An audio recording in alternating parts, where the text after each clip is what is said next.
Hi, I'm Lindsay Shingler, the host of Talking Policy. Happy New Year. I hope your 2026 is off to a good start.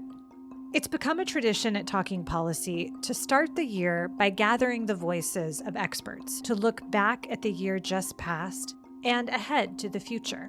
Last January, I spoke with 5 experts who reflected on what the election of Donald Trump to a second term might mean for the United States and the world. Now, a year later, I sat down for 5 more interviews to consider where we are now. We recorded these interviews over the course of January 6th through the 8th, just days after news broke of the dramatic U.S. military intervention in Venezuela. I sat down with Neil Narang, who's the co-director of the UC Institute on Global Conflict and Cooperation and a professor of political science at UC Santa Barbara, to ask what the geopolitical ramifications might be. Neil, welcome back to the podcast. So this dramatic intervention seems to be evidence of the Trump administration's desire to establish American hegemony in the Western Hemisphere. And that was actually spelled out in the U.S. National Security Strategy that was published in December. Going even further, some people are seeing Venezuela combined with Trump's rapprochement with Russia and China as evidence that the administration wants to create a world where great powers, led by strong men, dominate in their spheres of influence. So Russia in Europe, China in East Asia, and the U.S. in the Western Hemisphere. Now, complicating that narrative is the fact that the administration has acted well beyond the Western Hemisphere. The raid in Caracas, for example, came barely a week after U.S. strikes in Nigeria and last summer's attack on Iran's underground nuclear sites. Complicating this story even further is the fact that Trump campaigned on a platform of America first and promising to avoid foreign intervention. So what's going on here? How are we supposed to make sense of how Trump sees the world? Is there a model that we can point to or not?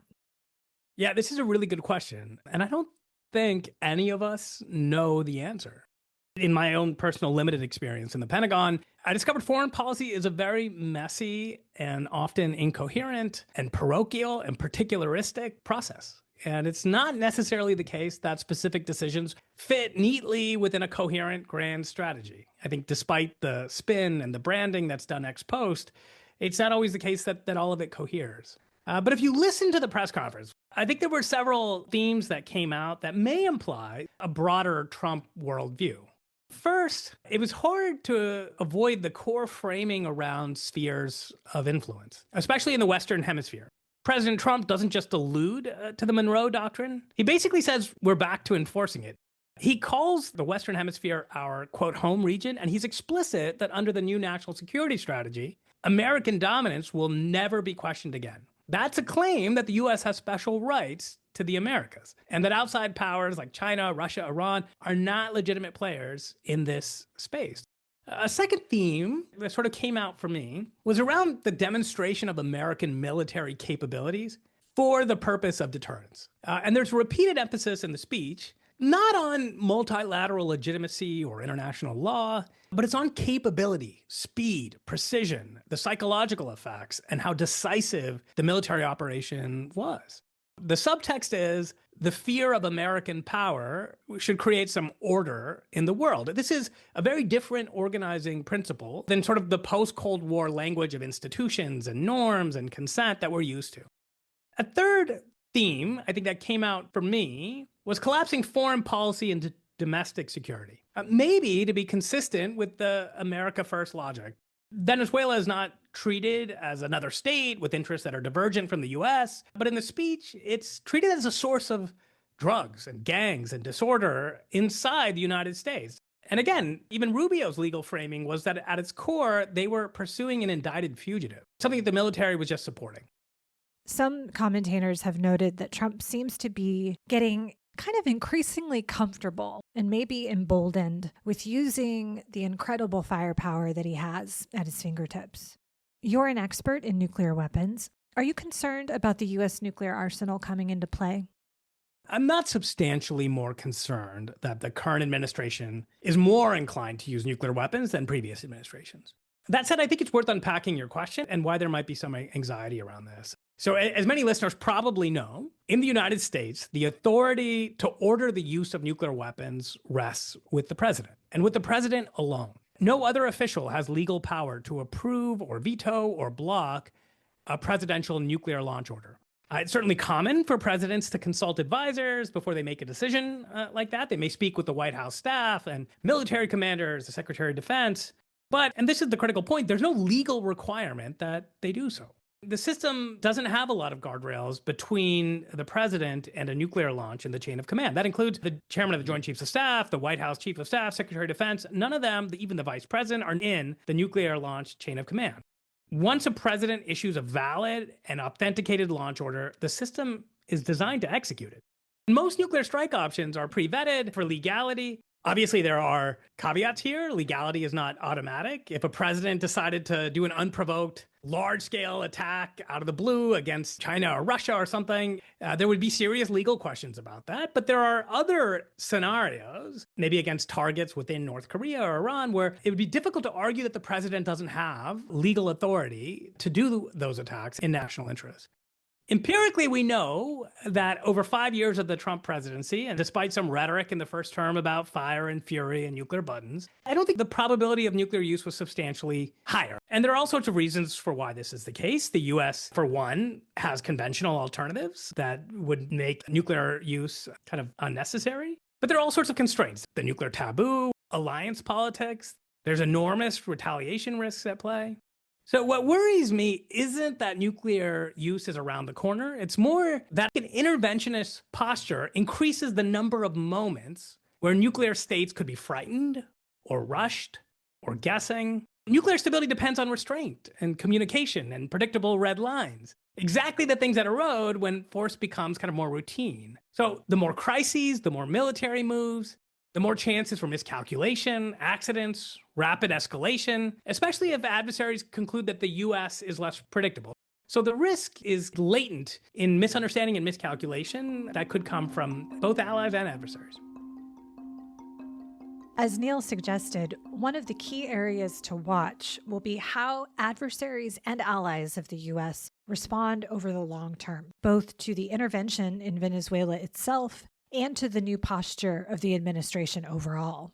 I spoke with UC San Diego professor and co-director of IGCC, Tai-Ming Chung, to better understand the current state of affairs between the U.S. and one of its most noteworthy adversaries, China.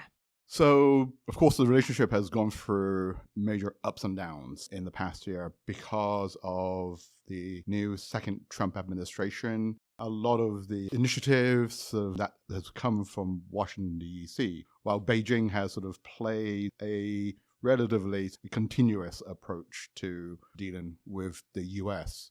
So I would say that we can see the evolution of U.S.-China relations in a number of stages. So there's the first stage when the Trump administration comes in late January. And there was hope that there would be a lot of continuity between the Biden administration and the Trump administration, in large part because the Biden administration, especially dealing with China, there was a lot of continuity with the first Trump administration. And in terms of political consensus in Washington, D.C., China was one of the only things that had bipartisan support, which is very, very unusual. But in that first stage, from January until the early summer, it didn't go by the playbook. In large part because of the broader Trump administration's external agenda, focused primarily on the imposition of tariffs and the America First approach to dealing with foreign policy. The Chinese are very unhappy about this, and they impose their sort of responses, especially dealing with technology and critical mineral and rare earth issues. And so by early summer, there's a sense that US-China relations are going off the rails because both sides are in many ways taking a zero-sum approach. And it gets to the point that relations are so bad that the Trump administration decides we have to find ways to work out these issues. And so the next stage is sort of the summer to the autumn when Xi Jinping and Trump meet in Seoul in November. There's this beginning to cool down. There's these meetings where primarily on the economic side. They try to work out ways to mitigate this escalating economic war. And it gets to the point where they say, let's have a truce. Let's go back to where we started in January. The US eases off on the tariffs. China eases off on a lot of these export controls on critical and rare earth issues. And so at the beginning of 2026, we're in the space where there was all this turbulence, and now we're back to where we were at the beginning. And so the key issue now is there's a summit meeting planned when Trump will go to China in April, where the US and China can find ways to improve on this sort of truce and find ways to work out their differences. And if that's the case, then the US-China relationship could actually, especially on the economic side, become much closer than at any time in the last decade or so. When we spoke last year, you were on the podcast looking ahead on the eve of Trump's inauguration to predict what might happen in terms of a China policy. And what you said at the time was that it was too early to tell, of course. The key appointments had not yet been made, and so there was no real model to kind of speak of, and we would have to wait and see. You just gave us this wonderful kind of portrait of the last year, season by season. On the one hand, as a very much outside observer, there is this kind of bipartisan norm of distrust of China as an adversary that we have to beat, especially in the economic space. And then there's this other component to the administration, which is kind of admiration for strong men. And it's a little confusing. There's some cognitive dissonance here for the external observer. What would you say is the model? So one way that I look at this is there's the personalistic approach and there's the deep institutional sort of structural approach. In terms of before Trump comes in, US-China relations was very much this deeply institutionalized approach where, especially on the US side, a lot of the policies or the thinking comes from within the establishment. You have the national security apparatus, you have the economic bureaucracy, and those are issues that tend to be very, very sticky. And then when Trump comes in, there's this sense that these institutional fights would continue. But what becomes apparent is that China policy does not take place at these institutions. It takes place in the White House, and in particular, it comes with the president. And it's particularly telling when you look at the White House's national security strategy. It doesn't talk much about China, but there's a part of it that says it's all because of President Trump that we've changed the nature of that approach. And so the issue about the personalistic side then of the US relationship with China is how does President Trump see China itself in terms of whether it's economics or national security? I think as he sees in everything else, he looks at issues in terms of US national interest, but from an economic perspective. And that's what we very much see driving this now. Well, let's talk about what's dominating the headlines right now, which is the U.S. seizure of the Venezuelan president, Nicolas Maduro, and his wife, which happened almost a week ago, and have a lot of people concerned about the potential that this signals an openness to a kind of might makes right approach to foreign policy in spheres of influence that are dominated by great powers. Do you think that this move does in fact signal that? And speaking of Asia specifically, does it make it more likely, for example, that Beijing might invade Taiwan, which is something that Xi Jinping has long promised to do, to reunify China and Taiwan? Does the Venezuela situation change the world order? I think, like any good academic, we say it's too early to tell. But at least when it comes to the second Trump administration, the Venezuela issue and how they've been threatening in terms of Greenland and Cuba and Colombia, etc., is very much a return to the 19th century of gunboat diplomacy, of sort of imperialistic interventions that the country that carries the biggest stick makes the rules. The issue is this going to be permanent? Or is this an aberration that will just last for the next period that Trump and his inner circle focuses on this? If it is sort of like this is a major break, that we won't be able to go back to that rules-based, much more developed sort of global order that we saw before the advent of the second Trump administration, then I think the concerns that China, Russia, and other countries focusing on spheres of influence, we should be very, very worried about that. But it takes time for countries to move away from how they've operated, the norms that have been in place for some time, to this much more jungle-based approach.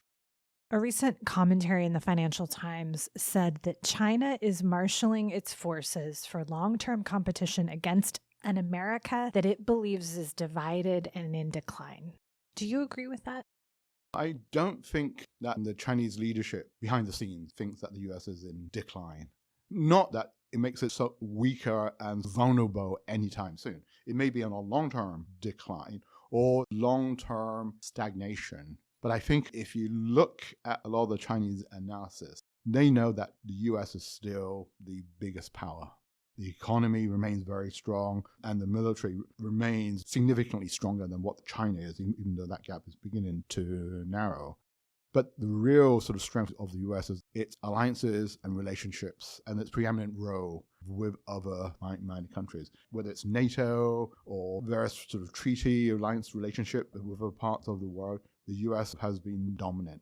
Now, because of the second Trump administration, especially the way its national security strategy increasingly sort of downplays Europe and doesn't really take much of a stance against Russia, China may see diplomatic and strategic and geo-economic openings to improve its stance relatively with these countries and also especially with the global south. But I don't think the Chinese really think that they're seeing the decline of the US as a country. That's interesting. So what will you be watching this year? You mentioned a summit in April. I mean, this is IGCC, where our reason for being is to help reduce the chances of conflict, to help contribute in our small way to making the world more peaceful. With that kind of in mind, what are the things that you're going to be most attentive to in the next year?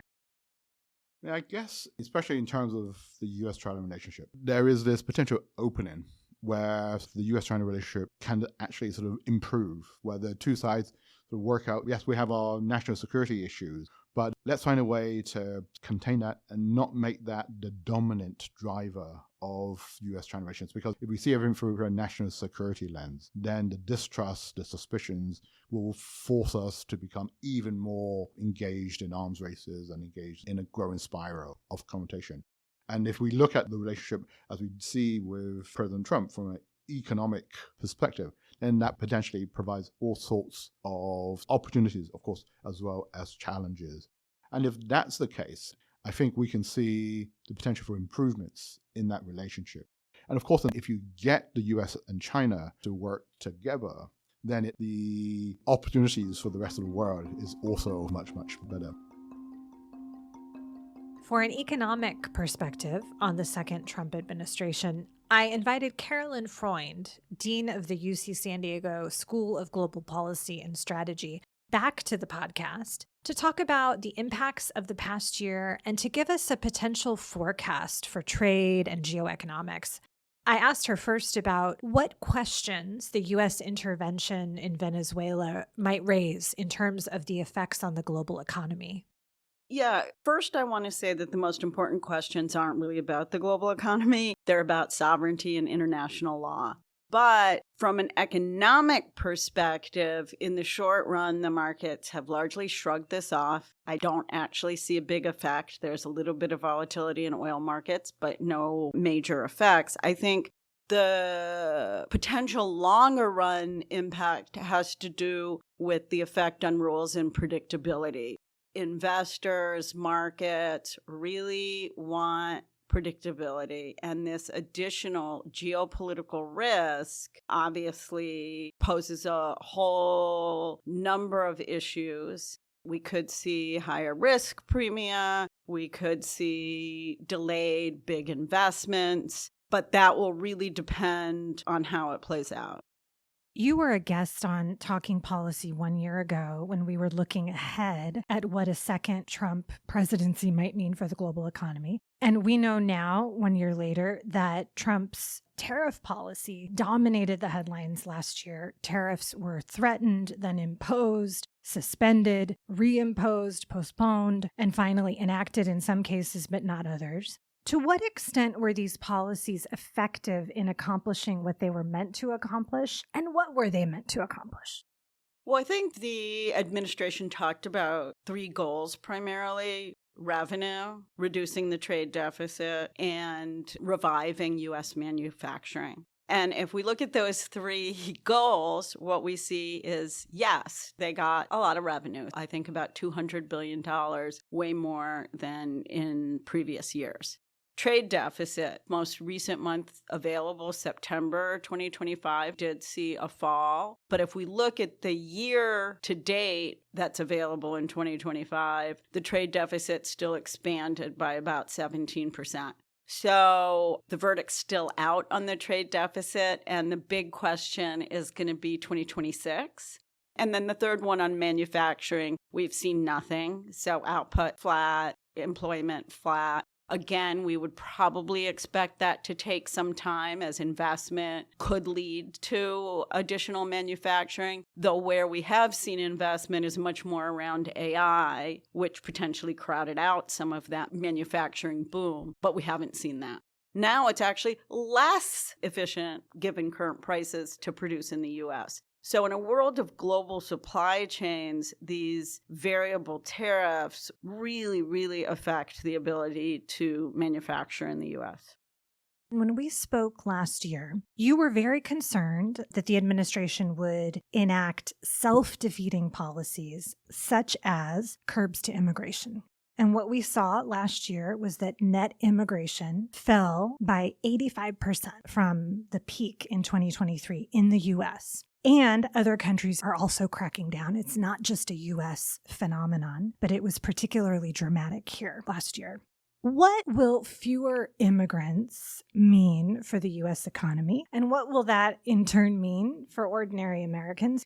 Yeah, so this is actually one of my biggest concerns and remains so based on what's happened, probably more than tariffs, despite being a trade economist. This is a country that's built of immigrants, and being able to source talent from 8 billion people in the world rather than the 350 million Americans obviously leads to more innovation, better management. You look at the heads of the biggest companies in this country, the CEOs, so many of them are immigrants. So many company founders are immigrants.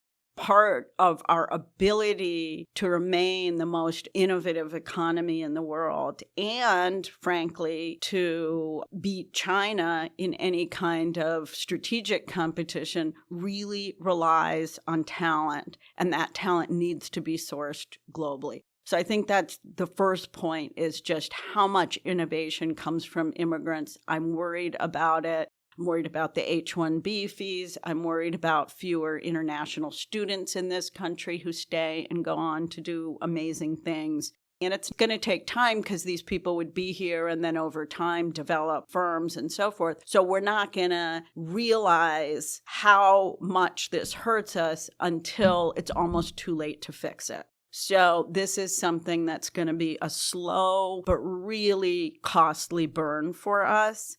In terms of the ordinary American, as you put it, I would say the biggest immediate effect is in rising prices, especially in sectors that rely on immigrants. So it's part of the reason we are pricing rising food prices, because we rely on immigration for the agricultural sector quite heavily and for other services like child care, construction as well. There'll be a few people who work in those sectors who will get a positive shock from somewhat higher wages. But for the majority of people, the effect will be felt primarily through prices. Looking ahead, are you concerned about a bigger change in terms of how other countries view the U.S. and what that might mean for us over the long term, both in terms of our economic life, but even beyond that, in terms of the shared prosperity that we have globally sought to build? Well, maybe I'll take it from my own expertise around trade, which is I think the U.S. has proven itself to be an unreliable trade partner. So, what is a value of an agreement if we can change the rules later, if we can back out later? I think it is really, really problematic when the rest of the world looks at the U.S. that way. I mean, as the saying goes, trust takes a long time to build up, but it can be broken in a flash. And that's where we are. So I do worry about the precedent that this sets for Xi, for Putin, and others. That's why I say the political implications are much, much bigger than the economic ones. We've had this long period after the Second World War of peace and prosperity. As tariffs have come down, countries have traded more, and now we seem to be going in reverse. Along with China and tariffs, another headline-grabbing issue from 2025 was the impact of the Trump administration on democracy and elections. To help us unpack what's happened over the last year, I spoke with UC San Diego political scientist Lauren Prather, who is the new co-director of the Center for Transparent and Trusted Elections here at UC San Diego. Lauren, last year on the podcast, we considered what a second Trump term might mean for democracy and human rights, both in the United States and around the world. Let's focus on the first of those two things. What has it meant for American democracy? So I think when we think of democracy and human rights, they do go hand in hand. And one way I think about democracy in general is about the protection of rights, which includes the right to vote, but also includes a number of other rights, all of which we have seen contested by this administration. So freedom of speech, for example, has been contested very much. Freedom of association, the ability to protest without fear of government intervention or retaliation has also been under attack. So because my work focuses more on elections, I think about the right to vote and the constitutional protections around that. One thing that sticks out to me is the unprecedented intervention of the federal government into state elections. This has consisted of an executive order that attempted to change some of the ways in which states make election law. And per the Constitution, states are supposed to be the entity within the United States that governs elections and runs elections and makes election law, consistent with some overarching federal policies. But other than that, states have flexibility to run elections in the way they and their voters think they should be run.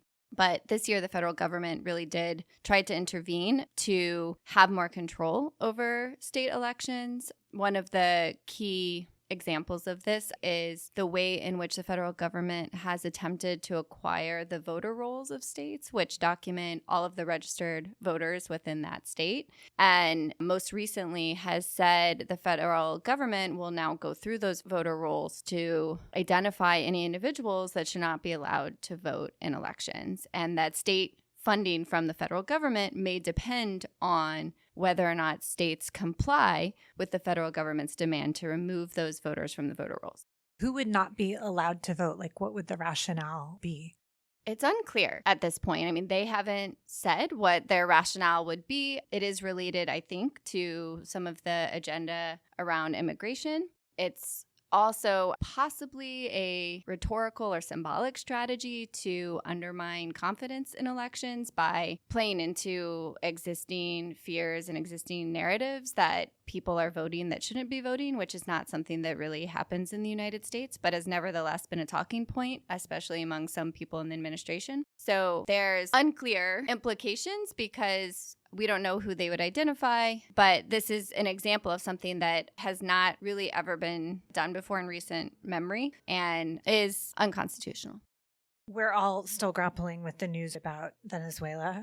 What does the seizing by U.S. forces of the head of state of a sovereign nation and rendering him and his wife to the U.S. to face criminal charges without approval from Congress or the UN signal about the U.S. role in the world as a defender of democracy and human rights? So I think there are potentially two competing narratives in my head about this. I do think the U.S. has been a strong promoter of democracy. And in the first year, I think one of the things that has undermined potentially the U.S. role in promoting democracy worldwide is the shutdown of USAID and foreign aid in particular that would be in support of opposition or civil society in countries around the world that are trying to advocate for their own democracy. So to me, USAID was a force of good for promoting democracy around the world, and eliminating those programs is going to negatively affect many groups and countries around the world in terms of their democratic hopes. Now, the competing narrative in my head is that the U.S. has also not been a force for democracy around the world. And so to go back to your question about Venezuela, I'm not sure that there are a lot of countries around the world that have been subject to the United States interventions in myriad ways that would be that surprised about what happened. And so in that way, while some domestic audiences in the United States, I think, found it very shocking, I think there are also audiences around the world that would say this is consistent with how the U.S. has carried out its foreign policy in lots of places that viewed, for example, the interventions in Afghanistan and Iraq as illegitimate. So in that way, I think the impact of this Venezuela intervention might not be as dramatic as we might think for the prospects of democracy because, again, I think it's consistent with how some people view U.S. foreign policy. Okay, back to the U.S. A report published last year by the Brennan Center for Justice argues that there is a concerted effort underway to undermine U.S. elections. Do you agree with that? And what do voters need to know about what's going on? So my expectations, although I'm not a mystic and can't see the future, about the 2026 midterms is that most likely there are going to be continued attempts to undermine the fairness of elections. And what I mean by that is to work within the laws or change the laws such that people's choice is limited or even people's ability to vote is limited. I do think once we reach a certain point this year where elected officials are legally obliged to stop changing the laws, the administration of the election, consistent with the laws that are on the books, is going to be run professionally and competently by those officials that have been elected to carry out those elections consistent with the laws that are on the table. But I do think what's happening right now is the administration is trying to change those laws, or the political parties in power are trying to manipulate those laws so that they can secure majorities and secure power and ultimately take choices away from voters. It's very unlikely and historically has been very rare to have election fraud on election day where you see like stuffing of ballot boxes or changing of votes. And so that kind of administrative attack, I don't necessarily anticipate, but I think we are seeing an attempt to manipulate laws to secure power by the president's party. I want to go back to something that you said at the beginning of our conversation, which is that there are a broader set of values that are inherent in democracy and human rights that are being contested. What is at stake, both for Americans and for the world?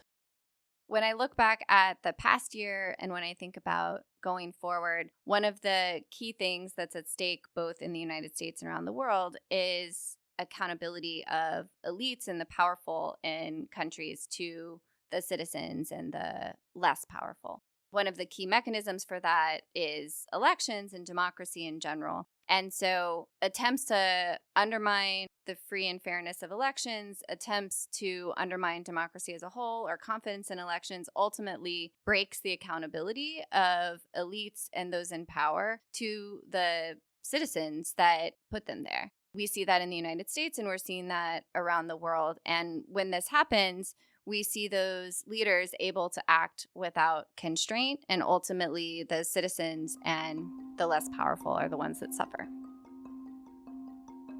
Finally, I welcomed Matto Mildenberger, an expert in environmental politics at UC Santa Barbara, for a conversation about climate change.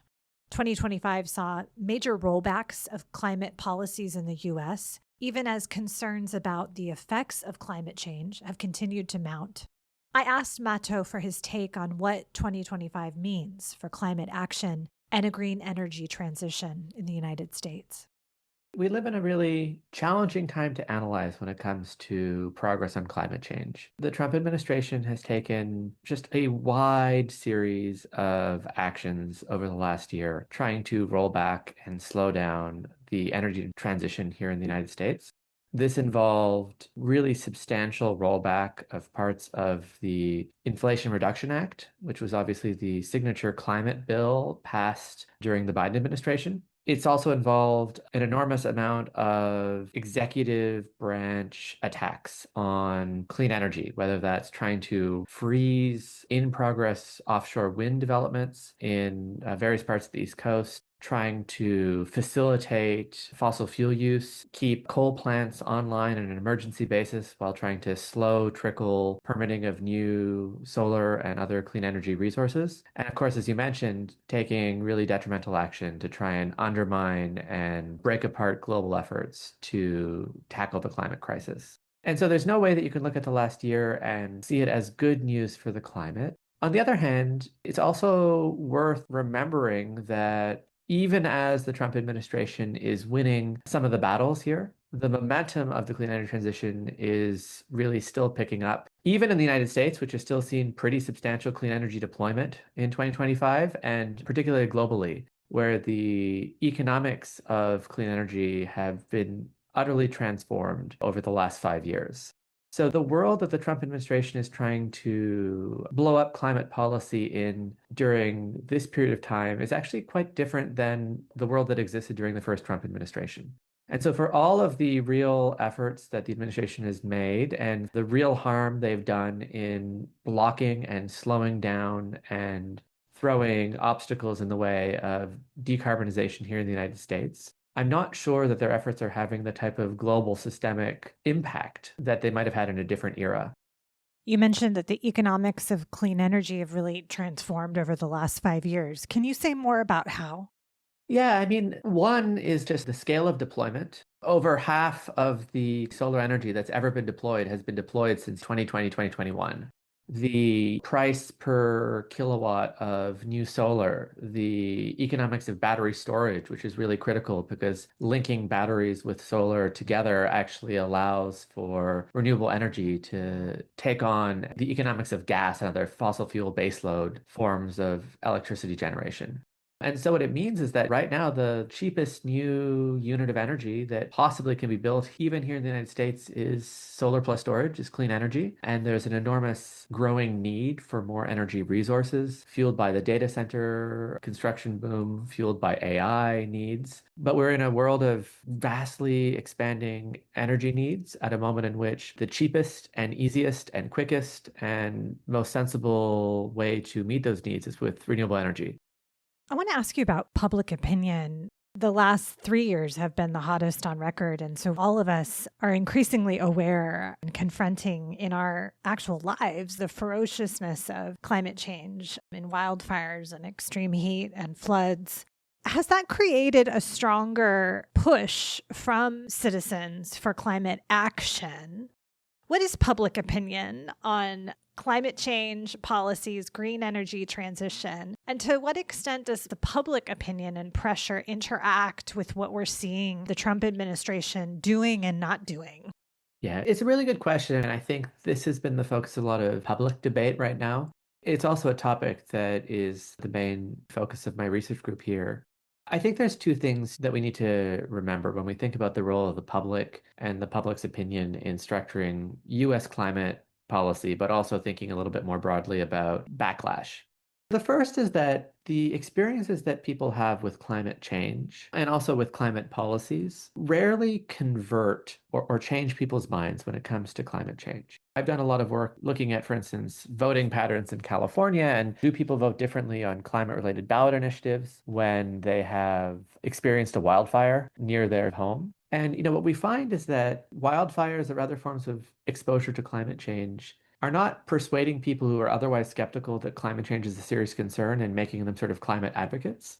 What it does do, though, is it increases the salience and importance of some of these issues amongst the coalitions already engaged. So if we look at like the lead up to the Biden presidency, we think about the 2020 election campaign and the Democratic primary that led there. One of the things that happened was a lot of these growing extreme weather events increased the importance of climate change for political elites, for primary voters, and made climate change a really central issue within the Democratic Party coalition. And climate policy, in many ways, became one of the signature commitments and priorities of the Biden administration. Now, there's a lot of conversation now about backlash. Was that strategic focus on climate change a mistake? How did that intersect with the public's legitimate concerns about inflation, affordability, economic needs? And I think the data shows that climate change has not been a salient issue for the American public in the last several years. Things that are related to climate change, like security of your home, exposure to storms, affordability of electricity, can be higher priorities. But climate change in and of itself is not sort of being prioritized. But that doesn't mean that the public doesn't care about it. If you ask people whether they're worried about climate change, whether they want the government to take action, large majorities across the country, including in red states, including in red congressional districts here in California, hold those pro-action positions. The way that I think we ought to think about this is that there's probably not, at this moment in time, enormous political gains to center climate change in your political platform. You're not going to grow your coalition enormously. Most voters are going to make their voting decisions and political decisions on other dimensions. But the critical thing is that there's not really a penalty either. There's really no anti-climate constituency of the sort that should make politicians fearful of centering this issue. I am pretty much obliged to ask you about the capture of Venezuelan President Maduro on January 3rd, which is dominating the headlines here in the US and globally. And I know we're here to talk about climate and energy, but I do want to ask the extent to which you think that this event has any kind of importance in terms of the global, green transition, given that shortly after the capture, Trump announced that he would take over Venezuela's oil, and oil appears to have played an important role in creating an impetus for this strike. And I'm curious whether you think that this does send some kind of a signal about the relative importance of fossil fuels with this administration, and does it kind of throw a wrench symbolically into that global momentum that you talked about in terms of the renewable energy and green transition? I think there are two things to say. One is that, Venezuela has enormous oil reserves. It's a very carbon-intensive oil that is fairly cheap to extract if it could be extracted and brought to market. So the worst case scenario would be to bring an enormous amount of incredibly cheap, climate-unfriendly oil into the global market. On the contrary, I actually think that there could be effects to accelerate or deepen the clean energy transition in parts of the world. One, I think, of the most important trends that we've seen in the last year or two has been a number of emerging economies and developing economies across the world who have seen that importing fossil fuels is actually a source of serious economic instability for their country, and have viewed clean energy transition and electrification as a way of decoupling themselves from the volatility of global oil markets and from the volatility of the type of geopolitics that the capture of the Venezuelan president signals. So I'm thinking here, for instance, of the ways in which countries like Nepal and Ethiopia are actually among the top 10 countries in the world in terms of electrification of vehicles. So for all of these countries in the global south that have fossil fuel dependent economies, but don't themselves have fossil fuel reserves, the intersection of that insecurity plus the cheapness of these technologies, particularly as subsidized by sort of overcapacity in China, we're just seeing a radically transformed set of incentives and geopolitics of energy. Hearing you talk, it just seems so striking how out of step the US is with the rest of the world, particularly in the last year, and the overwhelming efforts that you described to really damage progress in climate policy and clean energy transition. Why is the Trump administration moving in that direction? I think that it is very hard to glean the motives of the Trump administration. By all accounts, the particular intense attacks on offshore wind may be somewhat personalistic and go back to Trump having been upset at one point in time about offshore wind that was being built in Scotland, visible from his golf property there, that he opposed deeply. It is certainly the case that in a moment in which the long-term future of fossil fuels is beginning to become murkier, there's going to be a strong desire amongst incumbent fossil fuel companies to capture as many profits and sort of extend their life as long as possible. And so we can kind of read the Trump administration's efforts as one of extending the life of the fossil fuel industry, even if just by a couple years. Personally, I think one of the biggest consequences is actually going to be an undermining of US economic competitive advantage and competitiveness in the medium term. I think the US is ceding essentially the energy markets of the future to other parts of the world and to China. And so, one of the things that was encouraging about the Inflation Reduction Act and the Biden administration's investment in clean energy was that it looked like it was leading to an enormous explosion in manufacturing and electrification and clean energy technology investments here in the United States in a way that was transitioning the US economy towards these technologies of the future. Some of those transitions persist. The Big Beautiful Bill did not repeal as much of the Inflation Reduction Act as it might have. Certain technologies like battery and storage and utility scale, clean energy still have a lot of support that is sort of baked in over the next 3 to 5 years. But the reality is that by 2035, we're going to be in a world where the US is going to be in an island unto itself, stuck with outdated, less efficient, dirtier, less compelling and more expensive technologies. And it's a really puzzling decision to make at a moment in which energy needs are going up. The stated priorities of the Trump administration to, invest in AI and data centers are in direct conflict with their energy policies. So it's not coherent. And the likely outcome is that it's just going to penalize Americans by increasing the cost of electricity and energy needlessly. Although scholars like the 5 I spoke with here often look for signs of continuity through the years and decades, it's clear from these conversations that significant change is afoot, with implications for ordinary Americans and for the world. What's less clear is how long-lasting these changes will be. Our experts here at IGCC and across the University of California will be watching and sharing their views with you over the course of the year, with a mission always to safeguard democracy, human rights, and global prosperity. Thanks for being with us on Talking Policy. Have a good week.